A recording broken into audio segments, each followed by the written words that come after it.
नमस्कार साथियों, आज अपन गणित कक्षा 8 का प्रश्नावली 3.1 के 4 सवालों पर डिस्कस करेंगे।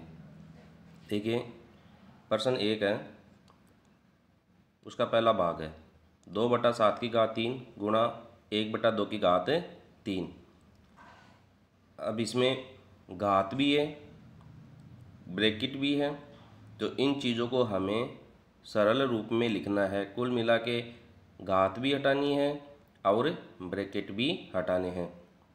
तो देखिए, घातांक का हमने नियम देखा था कि a/b की घात अगर m होती है तो जो घातांक है वो अंश पर भी लगता है और हर पर भी लग जाता है। ये सूत्र हमने देखा था। तो यहाँ पर देखिए, a/b का मान, a का मान 2, b का मान 7, घातांक 3, m का मान 3, तो a/b की घात 3, m का मतलब हो गया ये जो 3 घात है वो 2 पर भी लग जाएगी, 7 पर भी लग जाएगी, तो 2 की घात 3/7 की घात 3। इसी तरीके से हम a/b का जो फॉर्मूला है वो इस पद पर भी लगा देंगे। तो 1/2 की घात 3 को कोष्टक हटाएंगे, थोड़ा सरल करेंगे तो क्या आ जाएगा, 1 की घात 3/2 की घात 3। अब देखिए, अंश बटा जो हर है इनके मानों पर आप थोड़ा सा नज़र डालिए। यहाँ अंश में जो है आपको 2 की घात 3 गुणा 1 की घात 3 दो पद मिल रहे हैं, और हर में 7 की घात 3 गुणा 2 की घात 3 ये दो संख्याएं मिल रही है। अब इन पर देखो गौर करते हुए हम देखते हैं कि 2 की घात 3 अंश में है बटा 2 की घात 3 हर में है, ये गुणा में है, ये गुणा में। यहाँ गुणा लगने का मतलब है, अगर अपन यहाँ बट्टा लिखते हैं तो ऊपर की संख्या अंश से संख्या गुणा हो जाती है आपस में, और हर में जो संख्याएं हैं वो आपस में गुणा में हो जाती है। इनको अपन इस तरीके से लिख सकते हैं अगर एक बट्टा के रूप में लिखना चाहे तो। ये 7 की घात 3 गुणा 2 की घात 3, अब ये गुणा में है और यहाँ पर बट्टा आ गया, तो समान संख्या अंश और हर में होती है तो कट जाती है, भाग लग जाता है, 2 में 2 का भाग लगाएंगे तो 1 आता है। तो कुछ ऐसा ही यहाँ पर है, 2 की घात 3 बटा 2 की घात 3 है, तो ये आपस में कट जाएगा।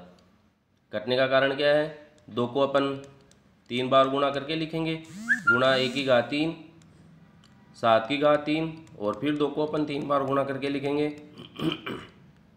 तो देखिए, प्रत्येक 2 से प्रत्येक 2 कट जाता है। ये 2 में 2 का भाग दिया एक बार, 2 में 2 का भाग दिया एक बार, फिर 2 में 2 का भाग दिया एक बार, तो 1 की घात 3 बटा 7 की घात 3 बच गया। अब ये 1 की घात 3 है, तो 1 पर कितनी भी घात होती है तो उसका मान सदैव 1 प्राप्त होता है, कितनी भी हो, कुछ भी, शून्य से लेकर अनंत तक कितनी भी घात लगा दो आप 1 पर, 1 को 1 से ही गुणा करेंगे तो 1 ही मिलेगा। अब अपने पास 7 की घात 3 है, तो जितनी इस पर घात है 7 पर उतनी बार गुणा करके लिखेंगे, 7 गुणा 7 गुणा 7 3 बार लिख दिया, तो 7 को 3 बार गुणा करेंगे आपस में तो अपने को 343 प्राप्त होगा। तो ये इसका सरल रूप प्राप्त हो गया है। इसी तरीके से दूसरा सवाल है, देखो 4/5 की घात 4 गुणा 5/4 की घात 2 है, तो हमने इसको सरल रूप, पहले कोष्टक को हटा लेंगे, कोष्टक को हटाया तो अपने जो घात है वो अंश और हर पर लगा दी। न्यूमरेटर अंश को बोलते हैं, डिनोमिनेटर अंश को हर को बोलते हैं। तो 4 की घात 4/5 की घात 4 हो गया, गुणा 5 की घात 2/4 की घात 2 हो गया। अब देखिए, अंश और हर में अपन कंपैरिजन करते हैं, तुलना करते हैं, तो अपने को आधार 4 प्राप्त हो रहा है, 4 प्राप्त हो रहा है, और 5 प्राप्त हो रहा है, 5 प्राप्त हो रहा है। ठीक है, तो हम क्या करते हैं, आधार समान बना लेते हैं। आधार समान बनाने के लिए क्या करेंगे, जो 4 है आधार उनको अंश में, और जो 5 है उनको हर में लेके आ जाते हैं। आप किसी को भी अंश और हर में लेकर जा सकते हैं, इसके लिए आप स्वतंत्र है, ऐसा कुछ भी नहीं है। तो अपन तो ऐसा कर रहे हैं कि यहाँ पर 4 बड़ा है तो ये नीचे से ऊपर जाएगा, 4 की घात 2, तो ये ऋणात्मक हो जाएगा, तो बड़ी संख्या में से छोटी संख्या घट जाएगी, इसलिए अपन इस 4 को हर में लेके जा रहे हैं। बाकी आप इसको नीचे भी लेके आ जाओगे तो भी कोई दिक्कत नहीं है। 2 - 4 हो जाएगा, नीचे लेके आओगे तो फिर माइनस का 2 प्राप्त होगा, तो उसको दोबारा उसका अपन इंटरचेंज कर देंगे, अंश से हर में, हर से अंश में, तो वही बात आएगी यहाँ पर। तो 4 की घात 4 गुणा 4 की घात -2, ये 4 की घात 2 जो है हमने अंश में लेकर चले गए। अंश में लेकर जाते हैं तो हमने सीखा था कि जो घात है उसका चिन्ह बदल जाता है, प्लस से प्लस होती है तो माइनस, माइनस होती है तो प्लस। तो 4 की घात ऊपर जाने पर -2 गई। अब ये 4 की घात 4 गुणा 4 की घात -2 बन गया। नीचे 5 की घात 4 ऑलरेडी है, अब ये 2 नीचे आएगा, धनात्मक है तो नीचे आके ऋणात्मक हो गया। हमने देखा था कि आधार समान होता है तो घातें जुड़ जाती है, तो 1 की घात 2 + 3, हमने इसको 1 की घात m गुणा 1 की घात n के रूप में देखा था। 1 की घात m गुणा 1 की घात n, तो 1 की घात m + n। प्रत्येक फॉर्मूला हर सवाल में जो आप काम में लेते हो उसको लिखते हुए चले। कुछ दिनों में आपको पता ही नहीं चलेगा कि मैं गणित कब सीख गया। गणित सीखने का सबसे बढ़िया तरीका यही है। आप क्या शॉर्टकट के चक्कर में रह जाते हैं, तो जो शॉर्टकट अपनाते हैं वो फॉर्मूले वगैरह कुछ भी नहीं लिखते हैं, तो वो गणित में पीछे रह जाते हैं। इसलिए अपने को शॉर्टकट नहीं अपनाना है। अगर आपको गणित सीखनी है तो आप शॉर्टकट से बचें। सीख जाओगे तो शॉर्टकट अपने आप खुद बनाने लग जाओगे, फिर आप खुद कहोगे देखो इसका शॉर्टकट ये हो गया।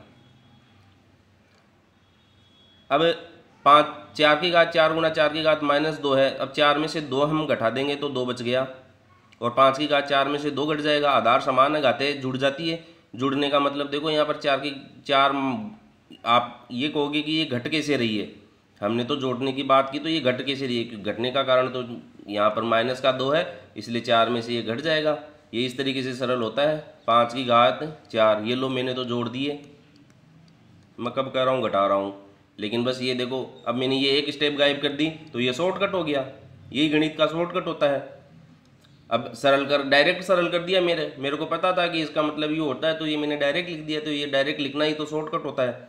4 प्लस गुणा -2, अब ये कोष्टक आ गया, तो इसका मतलब यहाँ पर चिन्हों का गुणा आ गया है।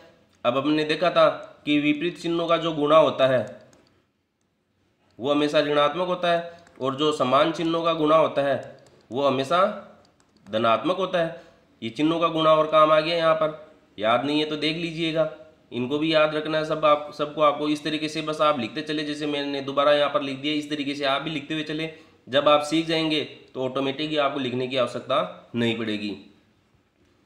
तो देखिएगा, प्लस गुणा माइनस माइनस हो गया, तो देखो 4 - 2 लिख दिया। अब यहाँ से डायरेक्ट मैंने ये माइनस में ही लिख दिया। कह तो रहा हूँ कि जोड़ना है, लेकिन चिन्ह आ रहा है माइनस का। अब कैसे आया, ये शॉर्टकट से आ गया। तो 4 में से 2 घट गया, तो 4 की घात 2 बटा 5 की घात 2 बराबर 4 चौक 16 बटा 5 25।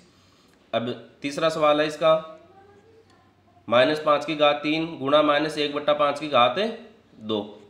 देखो जो भी फॉर्मूले अपन ने काम ही लेते वो सब यहाँ पर आ रहे हैं अपने पास।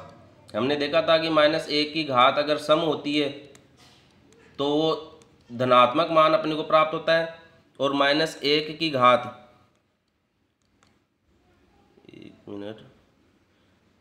-1 की घात अगर अपने को विषम प्राप्त होती है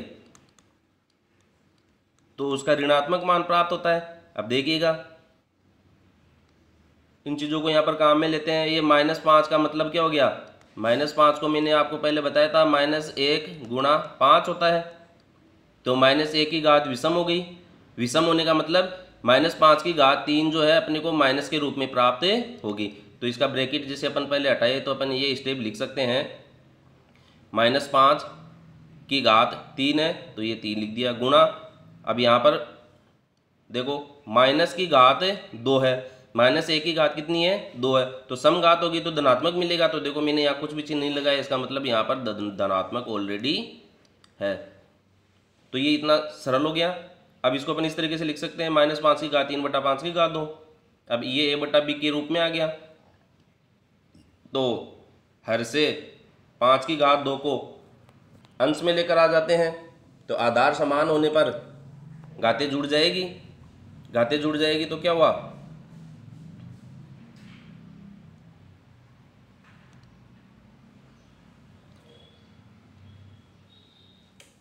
5 की घात 3 - 2, 3 में से 2 घट गया तो 5 की घात 1 बच गया, तो ये -5 अपने को प्राप्त हो गया यहाँ पर। अब चौथा सवाल है, देखो 3 बटा 4 की घात 3 है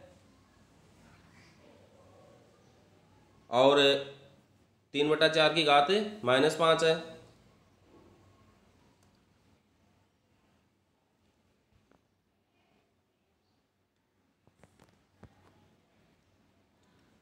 तो 3 की घात 3 बटा 4 की घात 3 गुणा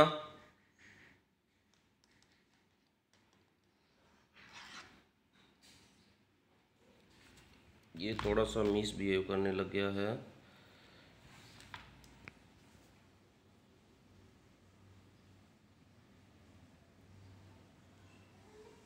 नेक्स्ट वीडियो में इसको देख लेंगे।